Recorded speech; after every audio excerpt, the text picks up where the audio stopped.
Hormaz, what is behind this TCS decision?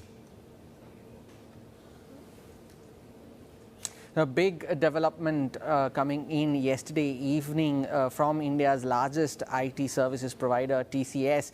And in a statement, they made this announcement that they will be cutting around 2% of their global workforce through the course of the year. Now, based on the current headcount, that 2% workforce amounts to around 12,000 employees that could face the axe over the course of the year. Now, TCS has mentioned that this is their way to be in process to becoming a future-ready organization, and it will be the middle and the senior grades that will be the most impacted as part of this layoff. Now, the TCS CEO did mention and he did clarify that this layoff announcement is not because of the fact that they are receiving some very hefty productivity gains because of artificial intelligence. It is not because of the fact that they need lesser people. They clarified that they will continue to look for high-quality talent and they will continue to train them as well.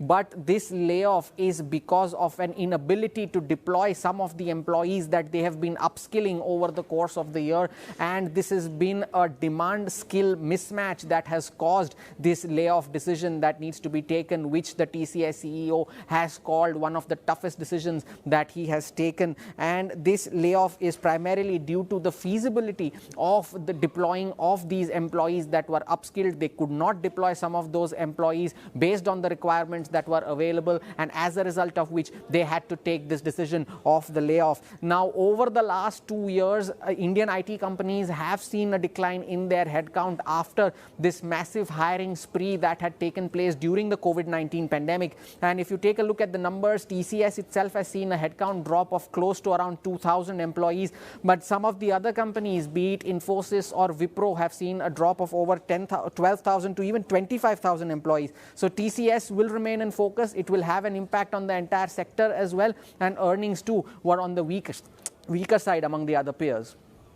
They were indeed. Hormaz, so when you look at figures like that we just flashed up as a graphic, do those layoffs look like it is the kitchen sink? Is that it, or is this? Would you say that there are more to come? And how then do you think the markets are absorbing this realignment? There will be a reaction for sure, and the IT sector has been an underperformer ever since results for this quarter started to come about. The last 3 weeks has seen the benchmark IT index decline 9%. So it shows that the numbers have been on the weaker side. It is showing in the price action as well. And most of the analysts too have mentioned this, that Citi has mentioned that it might be a pressure on margins and a demand skill mismatch that led to the layoff. And the recent earnings suggest that there is still sluggishness in core markets for TCS going forward, and they will be continuing to monitor the margin trends and the cash flow trends for the company going forward, and as a result of which they've continued to maintain a sell recommendation on the stock. Now, Jefferies too has coverage on TCS. They have mentioned that this move will lead to some slippages on the execution front in the near term and could lead to a higher attrition rate in the long term. In fact, if you take a look at this quarter's numbers, the headcount was higher compared to the January to March period, and they mentioned that the IT firms were unable to gain market share, will have to resort to layoffs. So there will be an impact on the sector today, but it will be interesting to see how other companies react to this move.